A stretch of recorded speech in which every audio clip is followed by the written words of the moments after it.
हम Walchand college, running नगर, एकता नगर यहाँ पर रुके हुए हैं और लोगों से ये जान ले रहे हैं कि लोग क्या चाहते हैं, किसको मतदान कर रहे हैं, क्यों मतदान कर रहे हैं। लोगों ने कहा कि हम विकास के मुद्दे पर मतदान कर रहे हैं, जो देश का विकास करेगा उसी को हमारा मत रहेगा। तो यहाँ पर हर एक नागरिक यही कह रहा है कि मतदान हमारा हक है और हमें मतदान करना चाहिए, ज़्यादा से ज़्यादा मतदान करना चाहिए, परसेंटेज बढ़ाना चाहिए मतदान का। लोगों में एक जागरूकता और उत्साह यहाँ पर देखने मिल रही है। हर लोग कह रहे हैं कि विकास जहाँ है वहाँ हमारा मत है। तो लोगों का यही कहना है, विकास जहाँ मत वहाँ। मैं लोक प्रधान से प्रफुल्ल सौदागर, मेरे साथ कॅमेरामॅन सईद सिकंदर। आम्ही मध्यमधनं आमचं प्रभाग क्रमांक 9 व 11 हे 2 प्रभाग येतात। त्यामध्ये मध्यमध्ये यावर्षी सगळे लोकांनी मतदान खूप चांगल्या ह्याच्याने करत आहेत। आम्ही 2-3 जागी जाऊन आलो, बरीचशी गर्दी आहे। यावर्षी सर्व नागरिक हे जागरूक झालेले आहेत। आता यापुढे चालू जा रहे कैसा लग रहा है आपको मतदान? बढ़िया। अच्छा, माहौल कैसा है? माहौल फुल पैक लग रहा है। हाँ, यानी आप किसको वोट करेंगे? विकास को क्या वोट किसको करेंगे? जो अच्छा काम करेगा वही उसी को वोट करेंगे। पहिल्यांदाच मतदान केंद्रावर इतक्या रांगा लागलेल्या आहेत आणि याचं कारण म्हणजे मतदान जागृती। लोकसभेच्या वेळी जी निराशा होती ती आता यावेळी अजिबात दिसून येत नाही। संपूर्ण मतदान केंद्रावर रांगा लागलेल्या आहेत आणि हे आशादायक चित्र देशासाठी खूप चांगलं आहे। तरी सर्व मतदारांना मी आवाहन करतो की त्यांनी आपल्या मतदानाचा पवित्र हक्क बजावावा। खूप वर्षापासून मतदान प्रत्येकाने मतदान केलं पाहिजे। लोकशाही वाचवण्यासाठी या सगळ्या मतदान हे केलंच पाहिजे आणि प्रत्येकाने मतदानाचा हक्क बजावला पाहिजे आणि मजबूत सरकार दिलं पाहिजे। आता मतदान केंद्रावर गर्दी आहे का जास्त? मतदान केंद्रावर खूप प्रमाणात गर्दी आहे आणि खूप लोक मतदान करण्यासाठी येत आहे आणि चांगला प्रतिसाद मिळत आहे आणि मतदान व्यवस्थितरित्या चालू आहे, शांततेत व्यवस्थित चालू आहे। सर्व मतदार उत्स्फूर्तप्रमाणे बाहेर पडले।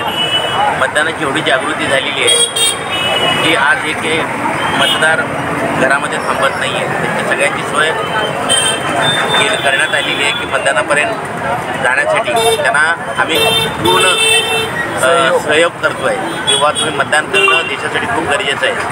आज मोदी साहेबांचं आणि देवेंद्र फडणवीस साहेब त्यांच्या मार्गदर्शनाखाली आज आपल्याला जो उमेदवार दिलेला आहे देवेंद्र कोटे साहेब, तर आज त्यांच्या मार्गदर्शनातून त्यांनी एवढे मोठे शिबिरं आणि लाडकी बहीण योजना त्या सगळे राबवलेले आहेत।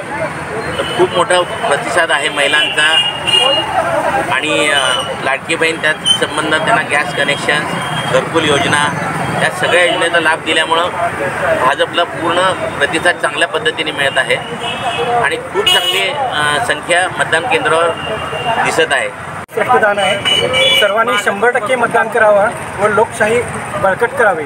आज आपल्या चॅनलच्या माध्यमातून भरपूर जागृती झाल्याने मतदान केंद्रावर भरपूर रांगा दिसत आहेत आणि जागृती ही 100% झालेली आहे अशी मला वाटतं। सर कुठले एरिया आहे हे वालचंद कॉलेज, एकता नगर, गणनगर, पद्मानगर, यल्लालिंग नगर हे संपूर्ण एरिया आहे आणि या ठिकाणी सकाळपासून 7 वाजल्यापासून मतदानावर भरपूर आहे। शहरामध्ये विधानसभामधून बाबुराव क्षीरसागर आहे।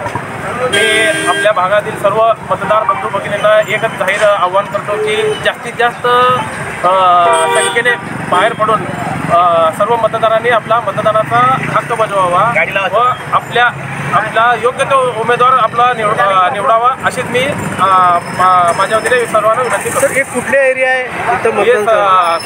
कनिक नगर, स्वातंत्र्य सैनिक नगर, एकता नगर, पद्मानगर, बाकीचा वालचंद कॉलेजचा परिसर, गीतानगर असा हा भाग आहे। या भागातील सर्व नागरिकांना मी विनंती करतो की लवकरात लवकर आपला मतदानाचा हक्क बजावावा। आपल्याला जर गैरसोय होत असेल तर शासनाकडनं आपल्याला काही सुविधा पण उपलब्ध केलेल्या आहेत, व्हीलचेअर वगैरे सगळं आहेत। जर नसेल तर आम्ही सुद्धा उपलब्ध करून देऊ। मॅडम या इकडं थोडी मी एकता नगर, कनिक नगर, गीतानगर, पद्मानगर ह्या सगळ्या मतदारांना मी आवाहन करते की आपण घराच्या बाहेर पडावं आणि आपलं अनमोल मत जे खरं कधीही कसल्याही ह्याच्यामध्ये दान होत नाही, असं श्रेष्ठ दान आहे हे, आणि हे दान तुम्ही करावं असं मला वाटते मनापासून. आणि आपण सुज्ञ आहात, सगळे सुशिक्षित आहात की आपल्याला माहीत आहे की आपल्याला कुणाला वोट करायचं आहे आणि आपल्याला काय म्हणजे घ्यायचं आहे हे सगळ्यांना माहीत आहे. तर तरी सगळ्यांनी आपलं मत, अनमोल मत आहे ते दान करावं आणि सहकार्य करावं.